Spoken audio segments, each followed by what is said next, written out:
Gopi Jana Balaba Giri Varadhari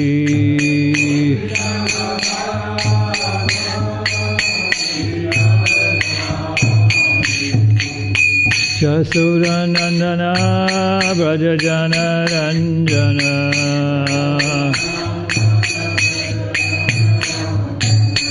Jasura Nandana Brajajana Ranjana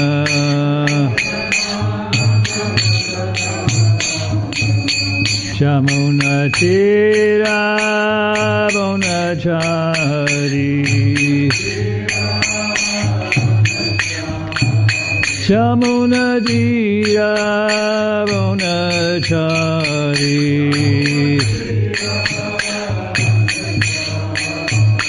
Jaya Radha Madhava Kunja Vihari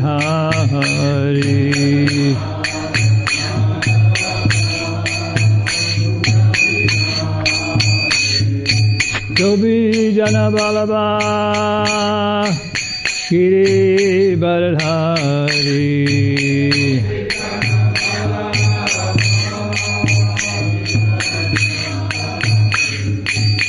Jasura Nandana Brajajana Ranjana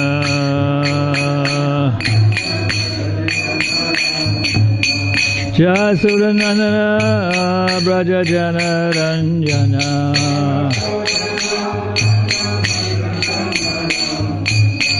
Shamuna Tira Bonachari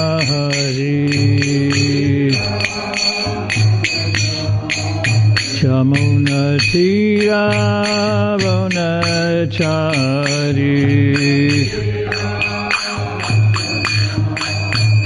Jaya Radha Madhava Kunja Vihari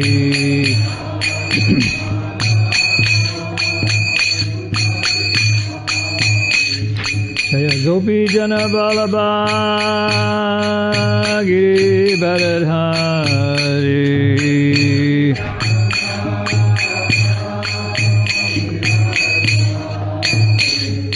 Gopi Jana Balaba Giri Varadhari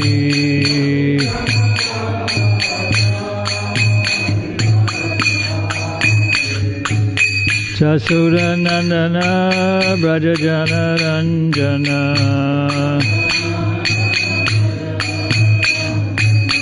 Jasura Nandana Brajajana Ranjana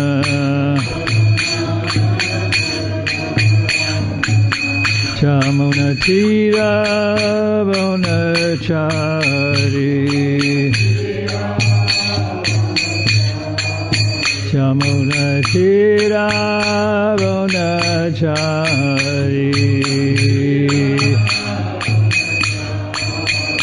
Jaya Radha Madhava Kunja Vihari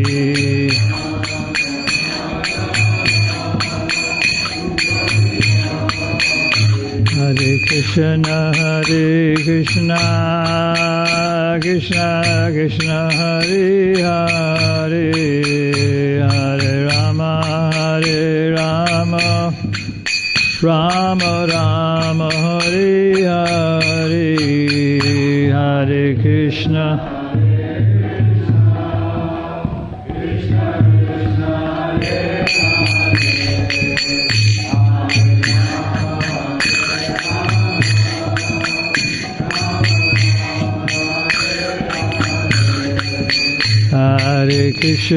Hare Krishna Krishna Krishna Hare Hare Hare Rama Rama Rama Hare Hare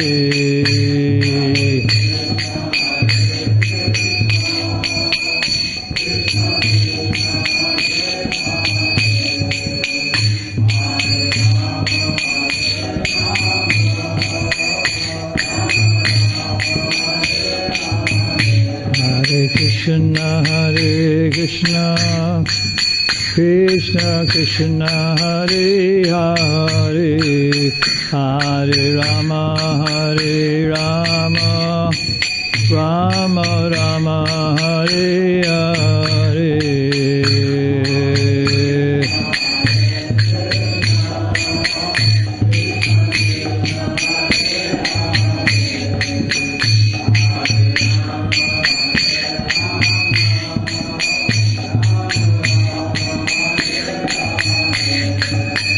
Hare Krishna, Hare Krishna, Krishna Krishna, Hare Hare, Hare Rama, Hare Rama, Rama Rama, Hare Hare.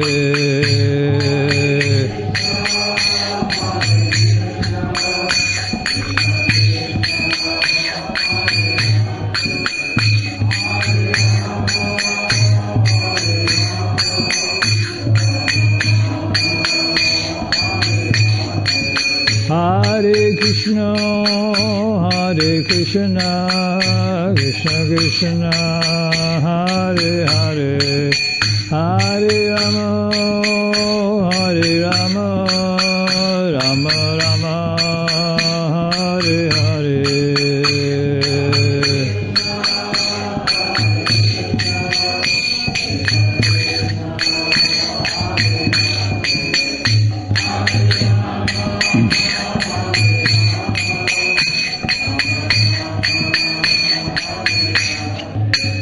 Hare Krishna, Hare Krishna, Krishna Krishna, Hare Hare, Hare Rama, Hare Rama, Rama Rama, Hare Hare.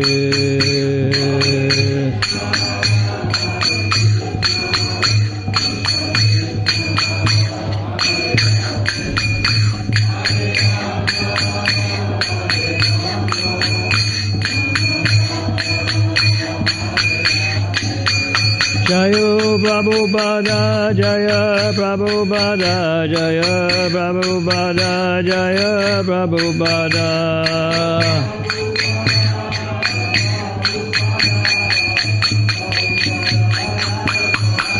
Jaya Prabhupada, Jaya Prabhupada, Jaya Prabhupada, Jaya Prabhupada.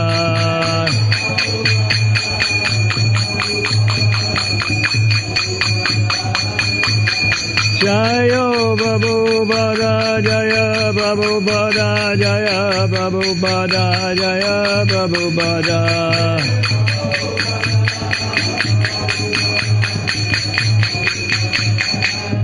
Jayam Vishnu Pada Paramhansa Paribrajagacharya Sotara Sadashi Srimad Divine Grace A.C. Bhaktivedanta Goswami Srila Prabhupada Ki Jai.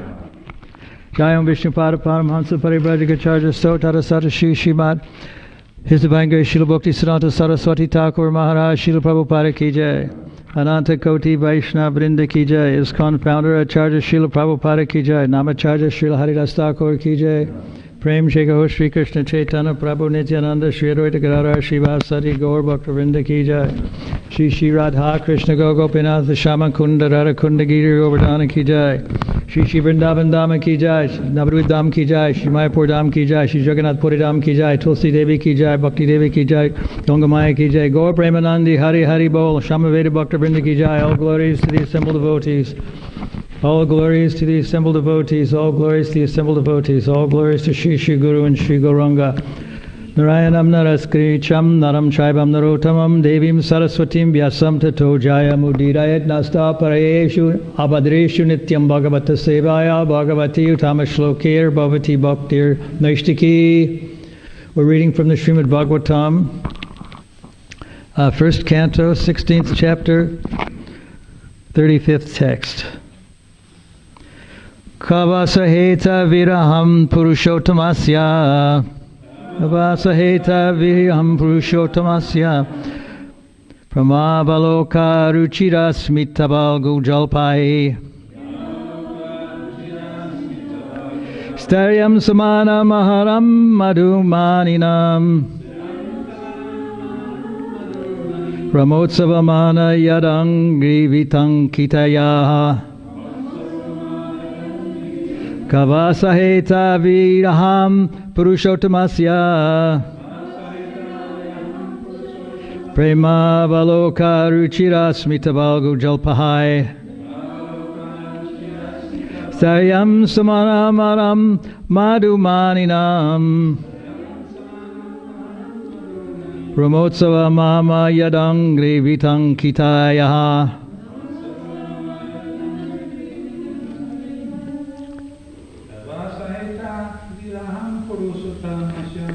Kavasaheta varaham urushotamasya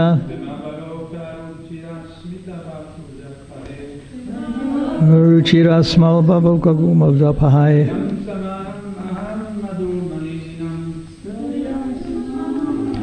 Madhumaranyam Ramotsava mama yadangri vitankitaya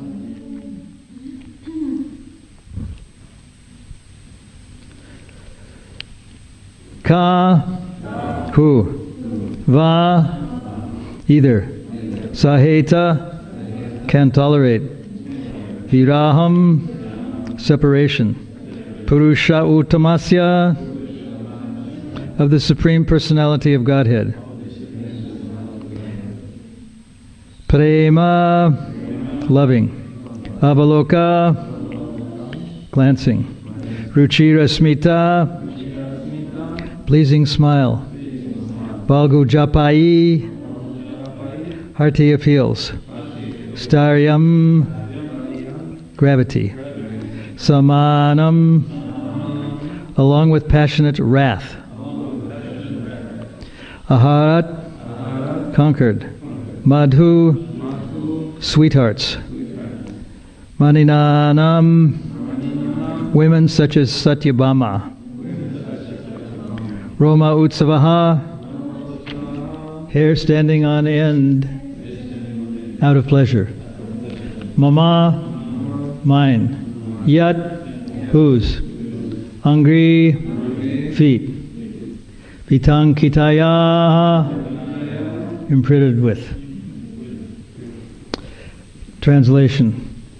Who, therefore, can tolerate the pangs of separation from that Supreme Personality of Godhead? He could conquer the gravity and passionate wrath of his sweethearts like Satyabhama by his sweet smile of love, pleasing glance, and hearty appeals. When he traversed my earth's surface, I would be immersed in the dust of his lotus feet, and thus would be sumptuously covered with grass, which appeared like hairs standing on me out of pleasure. Purport by Srila Prabhupada. There were chances of separation between the Lord and his thousands of queens because of the Lord's being absent from home. But as far as his connection with earth was concerned, the Lord would traverse the earth with his lotus feet, and therefore there was no chance of separation. When the Lord left the surface of the earth to return to his spiritual abode, the earth's feelings of separation were therefore more acute. The verse again. Who, therefore, can tolerate the pangs of separation from that Supreme Personality of Godhead? He could conquer the gravity and passionate wrath of his sweethearts like Satyabhama by his sweet smile of love, pleasing glance, and hearty appeals. When he traversed my earth's surface, I would be immersed in the dust of his lotus feet, and thus would be sumptuously covered with grass, which appeared like hairs standing on me out of pleasure.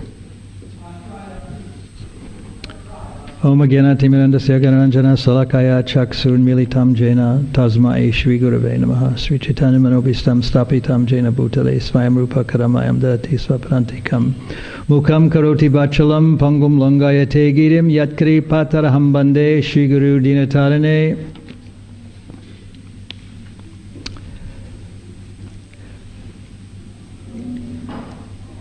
In the purport, there's mention of the earth's being unable to tolerate the absence of the Lord from her surface. Of course, this is the personification of the earth speaking as the cow representing the earth. And there's a comparison here to the Lord's queens. The comparison is that the queens would have to tolerate the Lord's separation because he would be absent from home for a time. But because he was always traversing on the earth, there was not the same level of separation until the Lord finally left the earth separation. There's a burden, not really a burden, but you might call it a burden of love, when the earth was feeling the footprints or footsteps of the Lord.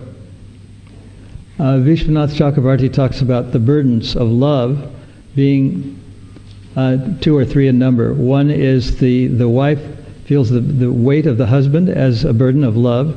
And she feels the weight of her child as a burden of love. And a capitalist feels the burden of great wealth and lots of money as a burden but a burden of love. So it's tolerated and sought at its pleasure giving.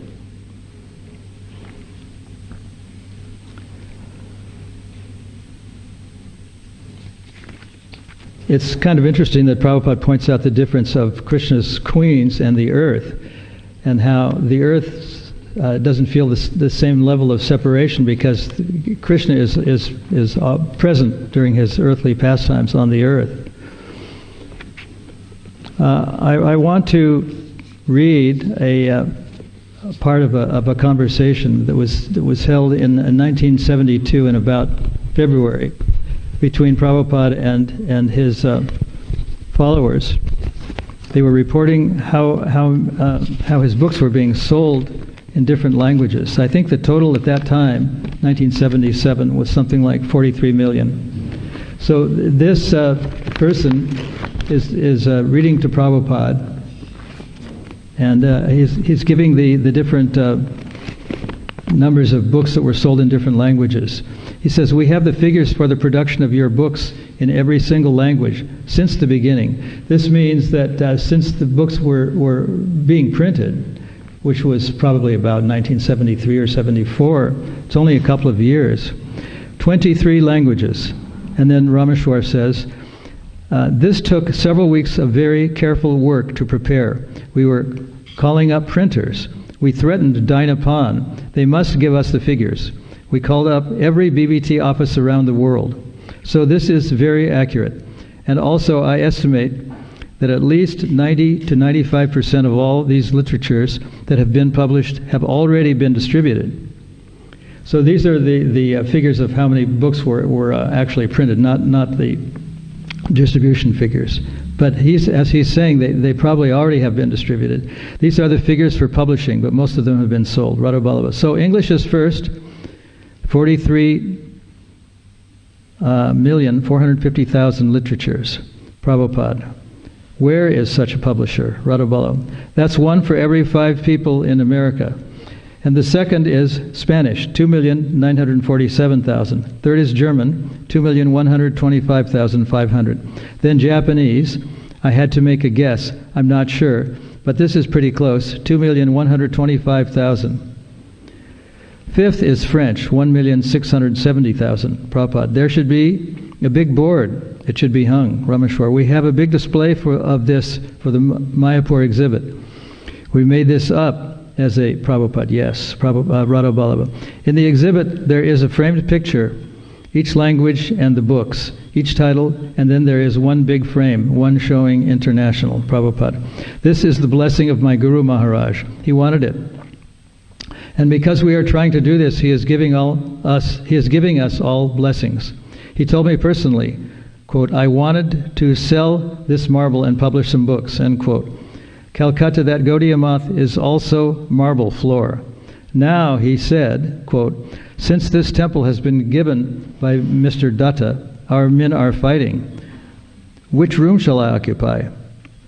So I know there will be blazing fire here. So before that, I wanted to get out this marble and sell it and turn it into some books. He told me like that. So I noted down that. He wants books. So I tried to do all that. That's all. This shows that technological advances can be used in the service of Krishna.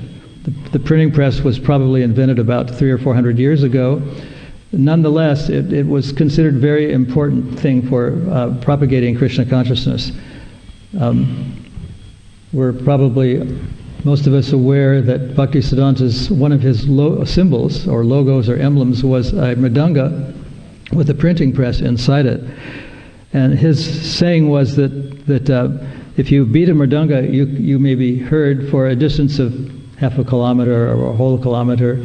But if you print books, you can reach people in millions and millions of miles away. Rameshwar. At the Shiva Ratri festival in Los Angeles, at the end of a lecture, I was reading these figures. We had 1,000 Indians who came to that festival in Los Angeles. When I read these figures, they were so struck. They were cheering Jaya and clapping. They were just amazed. And afterwards, outside, they were coming up to me with folded hands, quote, "We had no idea you were doing this work. Is there anything we can do to help your society?" End quote.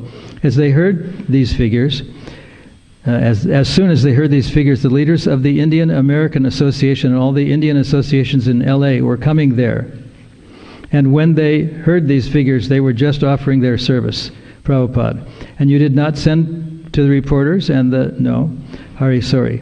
Did you give these figures to the reporters at the airport? Rameshwar. Well, we want to have a press conference tomorrow, Gargamuni. We are going to have at the Calcutta Book Fair, we finished decorating our pandal, and it promises to be very successful. We were just opposite the Americans, who have spent 50,000 rupees, the American embassy. And next door to us is the German embassy, and on the other side is the British embassy. So we're in a very good spot. And we'll have all our books. We'll have the displays as well as the movie, the BBT movie, and we have our men there who will take orders and sell books. It starts tomorrow afternoon, and we will have a press conference and release these figures. Prabhupada, that's nice. Radha Ballabha. Want to hear more? Prabhupada, yes. Radha Ballabha. Sixth is Portuguese, 835,000. Seventh, Dutch, 593,000. Eighth, Italian, 448,000. Ninth, Hindi, 315,000. 10th, Bengali, 305,000. 11th is Telugu, 115,000. 12th is Swahili. This is also another estimate, 110,000. 14th is Chinese, 50.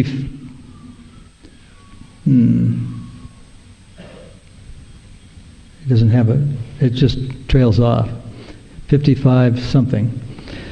13th is Gujarati, 90,000. 14th is Chinese, 55,000.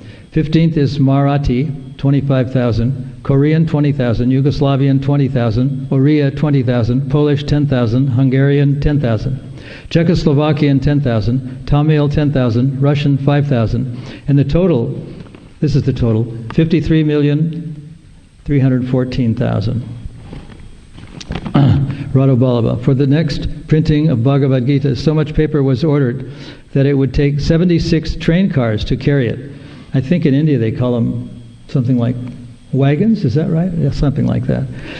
Rameshwar, in America they call them boxcars. They've written us a letter about this. They have never received such a paper order at one time for one book. We have a letter glorifying the Bhaktivedanta Book Trust from the paper company, and another letter from the printer. This is the largest. Prabhupada. These letters should be published. Radha Ballabha. They're the second largest printer in America, and they say they've never printed so many of one book. Rameshwar. We had a ceremony for our new warehouse opening up in opening of the new warehouse, and they published one article in the papers in California. It circulates about 50,000, this local paper. It says, quote, Hare Krishna Publishing Office opens. Culver City Councilman Paul Jacobs assisted the Hare Krishna leaders cut the ceremonial ribbon last week at the grand opening of the Hare Krishna Movement's new office building in Culver City Business Park at 8500 Higuera Street. The new 30,000 square foot warehouse and office building will house the organization's publishing arm. the Bhaktivedanta Book Trust, parentheses, BBT. BBT prints millions of dollars worth of books every year and is the world's largest publisher and distributor of books on the culture, religion, and philosophy of India, end quote. Prabhupada, present this in the court. This is at a time when there was a court battle going on between ISKCON and the anti-cult or deprogramming movement. Rameshwar. It publishes it in 18 languages, quote unquote. But now we're seeing it's 23 languages. Made a mistake. Including Russian, the books are predominantly translations of Indian classics by the movement's founder and director, Bhaktivedanta Swami Prabhupada, end quote. So this was in 1977, and now the figures are for all languages are over 700 million. At least that's what the 50th anniversary magazine quoted. It said 620 million, I think it was, that were published. This is a very significant feature that so many books were published back in 1977, 55 million. To become a best-selling book, one only has to sell like a few thousand, and this is in the millions, so it is very significant. Prabhupada said once that his only complaint was that people don't read my books. He worked very hard to publish books. He would be up at 2 or 3 in the morning translating books, and very often devotees wouldn't read them. They would just distribute them. And he said, what is the good of you just selling things? What if someone asks you, are you reading these books? You say, I don't read them, I just sell them. So he kind of chuckled, because that happens. I made it a requirement for all of my disciples to read at least 30 pages of Prabhupada's books every day. And if we look at the books, there's not really a lot of English. I mean, Srimad Bhagavatam and Chaitanya Chaitamrita, not on each page. So the pages go pretty fast. It's more like reading about 20 or 15 pages every day. But it's very important to read the philosophy of Krishna consciousness. It makes us very strong in Krishna consciousness the more we read. Because Maya is very strong, it's easy to be defeated by impersonalists and mammonists and many people who are just immersed in the material world. They think that we're enjoying some sort of fantasy, or we're escapists. But if the philosophy is fully understood, and never can be fully understood, but if it can be better understood by reading regularly, then these fallacious arguments are not going to be so effective on us. When the deprogramming movement was prominent in the late 70s, 74, 75, 76, and 77, the anti-cult people found that getting Hare Krishnas to renounce their faith was the most difficult. They were trying to get people in other so-called faiths to renounce their allegiance. They found that the people that were Hare Krishnas were the most difficult to get to renounce their faith. And it was largely because the philosophy is very thorough. The philosophy of Krishna consciousness is very complex and very thorough. Sometimes we read that even great demons like Hiranyakashipu had previous births of being devotees. So it's very, very thorough and very complex and very complicated. For example, that's one example. Another example is that we espouse the principle of ahimsa, or nonviolence, and yet there's a statement in the Srimad Bhagavatam that the animals that have hands prey upon and on animals that don't have hands. So, in a sense, the Srimad Bhagavatam recognizes that there is violence in the world. That there are people that eat meat, and it's a sort of natural thing. It's not a good thing, but it is part of the material world. That very bad things do go on. So it's a very, very thorough philosophy, and if one becomes familiar with this philosophy, it's not very easy, but it's easier to debate with people who think that we're escapists, or we're living in some fantasy world, and there's no philosophy to it. there is a philosophy, and it's a very deep philosophy, as we can see by reading these purposes.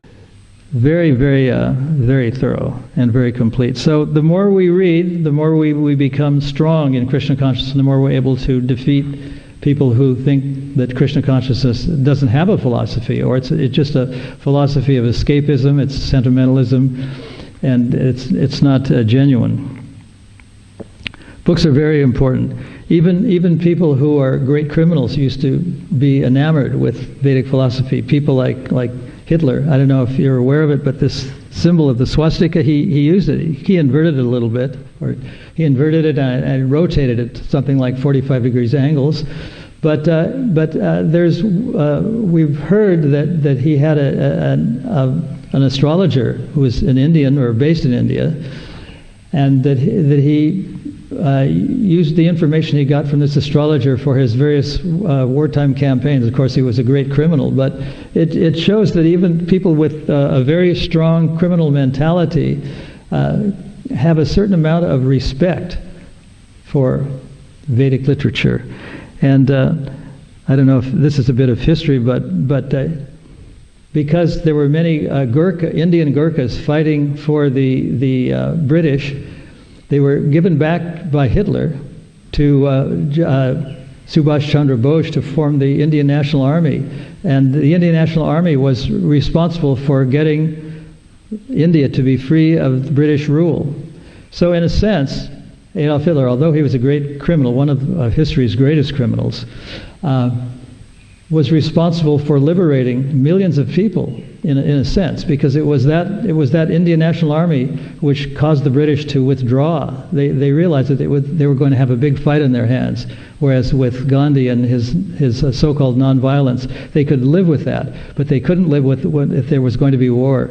So they thought they were, I don't know if they thought this, but when they divided India and Pakistan, giving so-called liberation to India, and I think Prabhupada or someone said that it was a parting kick because they wanted to maintain trade with both the Mohammedans and Indians and Hindus. They left. We were reading the other day about this is somewhat related, not exactly related, but when the representative of the British king, this is in the days of Indian rule, when he used to come to India, when the viceroy used to come to India. The viceroy means like the vice president or the vice king, viceroy. And they offered the viceroy many things out of respect for the British crown. They offered him jewelry and so many things. And the rule was, and it actually came to pass, that the viceroy never touched any of the things that were, especially the jewels that were offered to him, because they were the property, they had become the property of the king. This is a way of saying that if you love me, love my dog, or that the representative of Krishna is honored as much as the Supreme Lord, one of Vishwanath Chakravarti's prayers. Many things that Prabhupada said have not yet manifested, but they are bound to come to pass. For example, he said that the moonshot was all done in a laboratory. He said that overpopulation is a false theory. It was even opined as early as about 200 years ago when John Robert Malthus, who was an economist and also a bit of a cleric or a holy person, he was concerned that the population was going to outstrip the food supply. And after 200 years, it has never happened. I used to look out the window of an airplane. I used to go back and forth across the United States many times in a year, and I would see vast tracts of land, uninhabited land. And it was amazing to me even then, of course I was a devotee, I realized that most people were living in big cities like New York and Los Angeles and Detroit and Dallas. And so it came to pass that I realized that this overpopulation theory is not proper. And when I was working with Dhruta Karma, we were doing some research, and he determined that all the people, if every man, woman, and child that's alive on the planet now somehow were able to live in the country of France, everyone would have hundreds of square meters of space around them, all the people. So, and this was learned about 25 years ago. So things like this,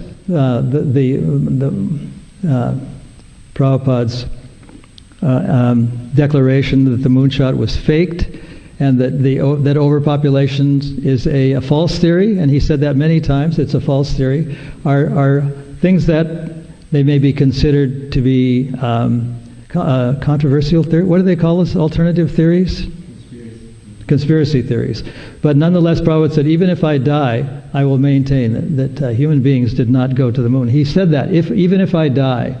He was that convinced about it.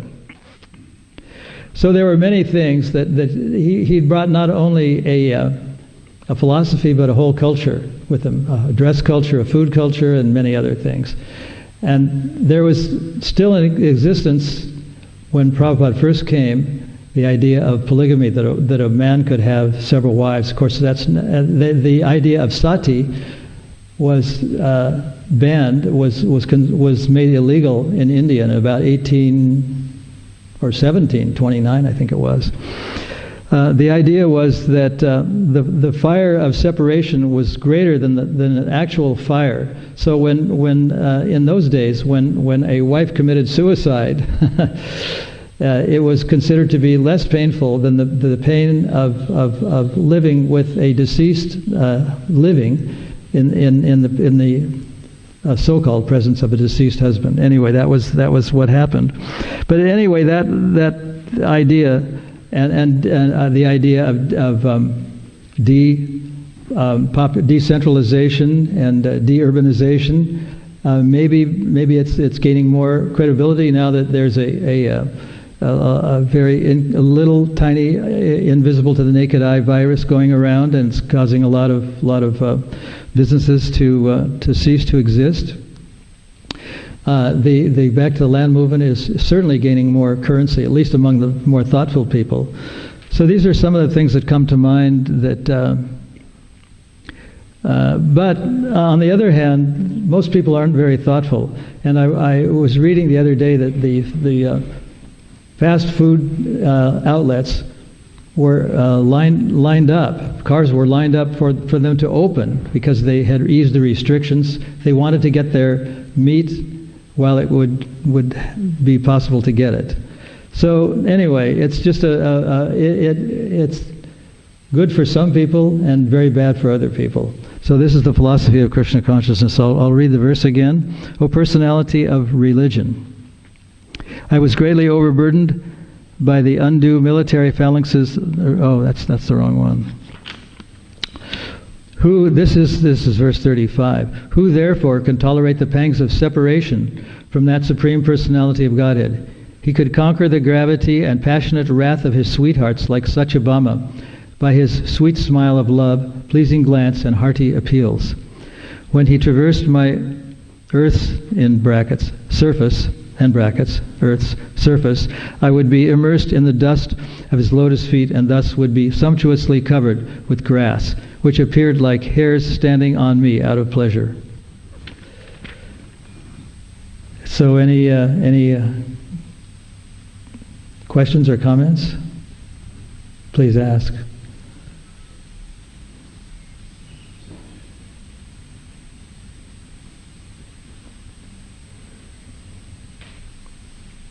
This is a philosophical question. Just when you're reading through the purport in relation to the batteries, You could just switch it off. maybe you can repeat the question. Another book is Krishna's walking on the earth. Philosophy that Krishna doesn't come in contact with him through energy, so how do you understand that he's coming in contact with the earth? There's other statements in the Bhagavatam that says even though Krishna comes to earth and plays the part of an ordinary person, he has nothing to do with the material world. He comes with his own entourage, he comes with his own persona, And that has nothing to do with the material world. Even though it appears to the non-believers that he's an ordinary person, he's not an ordinary person. He's not engaged in ordinary work, and he's not affected by the material energy. Maya is very, very strong, and many people who are in the Krishna consciousness movement have left the Krishna consciousness movement because of Maya's strength. There was even a person who was an intimate disciple, maybe even a secretary, who left the Krishna consciousness movement, and it caused Prabhupada to write a letter. I got this letter because I was temple president. He wrote a letter to all the temple presidents and to all the leaders and GBC people. He said, "I regret to inform you that our godbrother XXXX has become an envious snake." I don't think he wanted to write that letter, but he wrote it anyway, and he sent it out to all of us, and he wanted to warn us to be aware of this person. So it's very, very easy, not easy, but it happens that people, because they don't read and they're not fixed in the philosophy of Krishna consciousness, to be attracted by Maya and to leave the Krishna consciousness movement, thinking that there's something better out there for them to be involved in. It happens. So I'm just warning. I'm not in a position, I guess, to warn anybody about anything, but that it's important to read every day and to stay in Krishna consciousness, and that gives us the ability to stay, because we're very fixed in the philosophy of Krishna consciousness. And it doesn't matter how close we are to people like Prabhupada or other sadhus or very advanced devotees, we can still be attracted by Maya. And there's even instances of people who are very close to the movement who have developed another of their own kind of philosophy and their own way of life. You know, by saying they read Prabhupada's books and they honor Prabhupada and they chant Hare Krishna, but still there's something missing.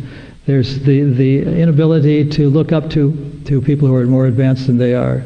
And there's inability to, in a lot of other things in Krishna consciousness, which causes people to become attracted to things other than Krishna consciousness. So one has to be careful. Any? Yes? Just speak loud. When reading Lee. Bhagavatam, how important is it to read the Sanskrit? Say what? When we're reading Bhagavatam, how important is it to read the Sanskrit?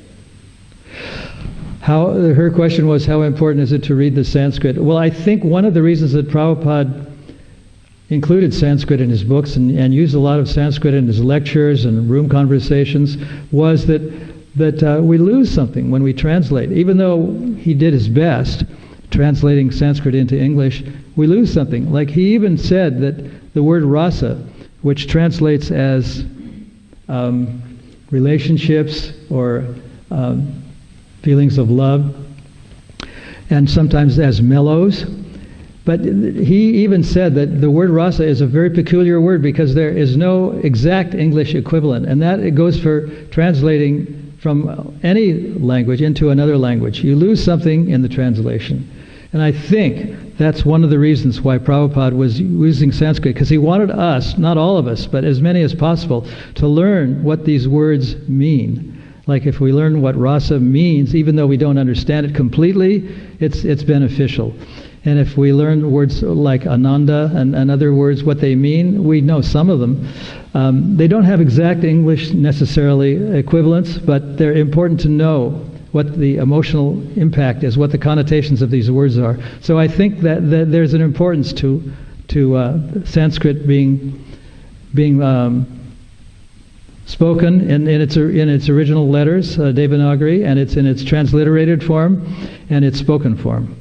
I think that not everybody can learn it because it's such a difficult language that it's said that just to learn Sanskrit grammar and studying 8 hours a day can take like 12 years to learn the grammar. It's so and to learn poetry is even more difficult.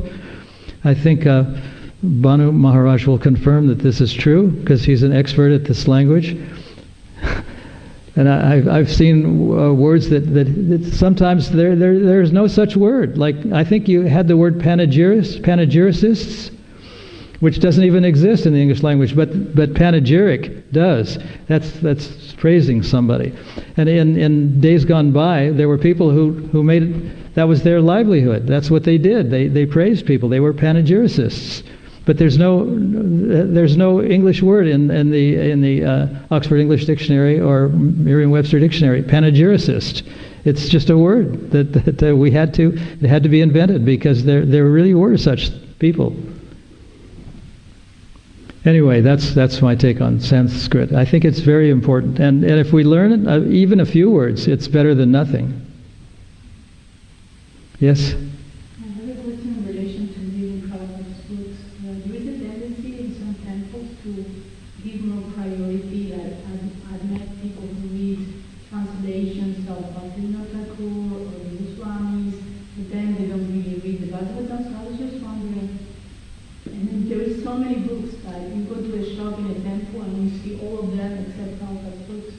So I was just wondering, what's your opinion on that? If we should give priority, then when we finish Prabhupada's books, maybe we can start reading the other ones? Or how? There's I don't know the exact words, but there's a saying in English that you can't break the rules until you know them. The idea is that Prabhupada's books are the basis, and I think that he approved of that saying, that books are the basis. Even though he translated, that was his main occupation, translating these books from Sanskrit and Bengali into English. They formed the basis of all knowledge. And I think that the reading, the Srimad Bhagavatam, Chaitanya Charitamrita, which was translated from Old Bengali, and Bhagavad Gita, which was translated from Sanskrit, they are the most important things to read. And I think reading other books, sometimes other books are not even authorized.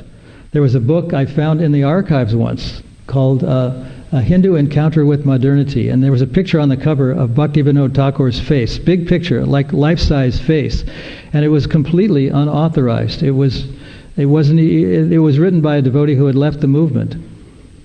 And so we have to be careful when we go into bookstores, because there's such a vast array of books written by such a vast array of people. Most of them are bona fide, but some of them aren't. And fortunately, it was pointed out to the archives that this book was not authorized. The author even says that the Srimad Bhagavatam was written, or may have been written, a few hundred years ago by a person named Bopadev, which is actually incorrect.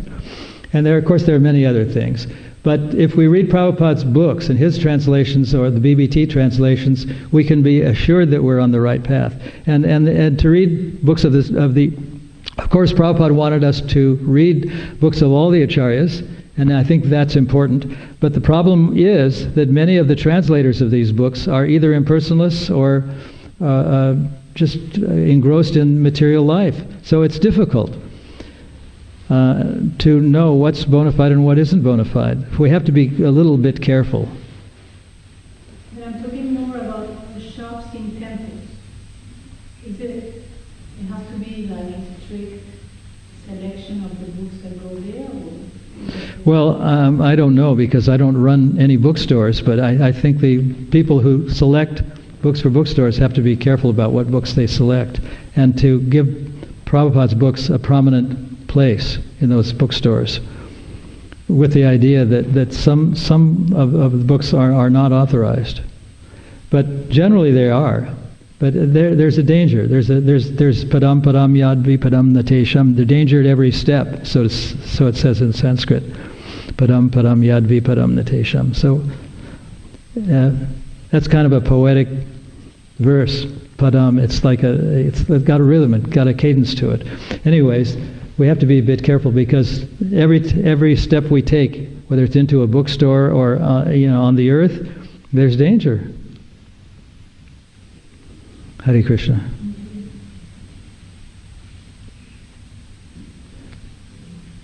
I think when a number of Prabhupada's books were first translated into the French language, they were abandoned because it was determined that was a very poor translation. So they were retranslated by some other people who were more professional, and those books are apparently the books that French people can now read. So, like I say, there's always danger there's something always lost in translation, and sometimes it's worse than others. So from that perspective, we have to be careful too, that if we're reading books in other languages other than English, which Prabhupada, I mean, they're usually okay, like we were reading the figures of books translated into Spanish and Mandarin and whatever. They're usually okay because they're but then again, we're reading books that were translated from English, and it's gone like, it's 2 or 3 languages removed from the original language. So there is a danger always. I noticed that in Russian language they use the word commentary instead of the word purport. And I don't think there's a word for purport. It's an unusual word, purport. It's like the essence of a thing. But commentary can be what anyone says about anything. It's the nearest to the word purport, but it's really not the same. Isn't that right? Shamamrita, who speaks Russian, is nodding her head. Well, I think that's true. It's, people say commentary, but it's really not a commentary. It's the essence. It's a purport. It's the deepest meaning of the thing. That's why Prabhupada selected that word, purport, even though we very seldom see that word anywhere. So I think I better end, since we're 15 minutes over time. Hare Krishna. Srimad Bhagavatam ki jai. Srila Prabhupada ki jai.